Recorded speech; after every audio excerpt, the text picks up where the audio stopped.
The small village of Eldridge sat nestled in the rolling hills of the English countryside, far from the chaos of city life. To an outsider, it was idyllic, quaint cottages, blooming gardens, and vast fields of golden wheat swaying gently in the breeze. But the locals knew better. They knew of the whispers carried by the wind, and the shadows that moved just out of sight. Lucy Bennet had inherited her grandmother's cottage on the edge of Eldridge, a charming but dilapidated stone house that had stood for centuries. Seeking solace from her bustling city life, she decided to move there and spend her summer renovating the old place. The villagers welcomed her with polite smiles, though their eyes seemed to hold unspoken warnings. From the first night, Lucy noticed the unsettling silence that blanketed the village after dusk. It was a suffocating stillness, broken only by the distant howls of some unseen animal. The fields, so beautiful in the daytime, transformed into an ocean of blackness, whispering secrets that brushed against her mind in restless dreams. One evening, as Lucy worked late into the night, she heard a soft knocking on her door. She opened it to find nothing but the cool night air and the swaying wheat. As she closed the door, she saw it, a figure standing far out in the field, almost indistinguishable from the tall stalks of wheat. She blinked, and it was gone. Curiosity and dread gnawed at her. The next day, she asked Mrs. Clark, the village grocer, about the figure. The old woman's face turned ashen, and she hurriedly made the sign of the cross.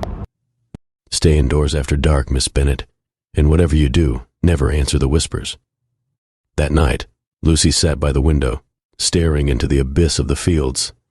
As the moon rose, she saw them, shapes moving through the wheat, almost dancing in the moonlight. The whispers started, soft and seductive, calling her name. Her heart pounded as she fought the urge to step outside.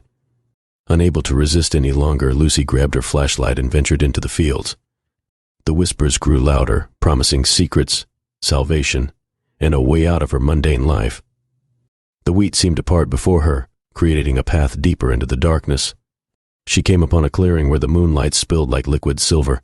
There stood the figure from before, its face obscured by shadows. It spoke in a voice that seemed to echo from all directions. "Welcome, Lucy. We've been waiting for you." Lucy's scream caught in her throat as she felt cold hands grasp her shoulders, pulling her into an embrace that felt both real and spectral.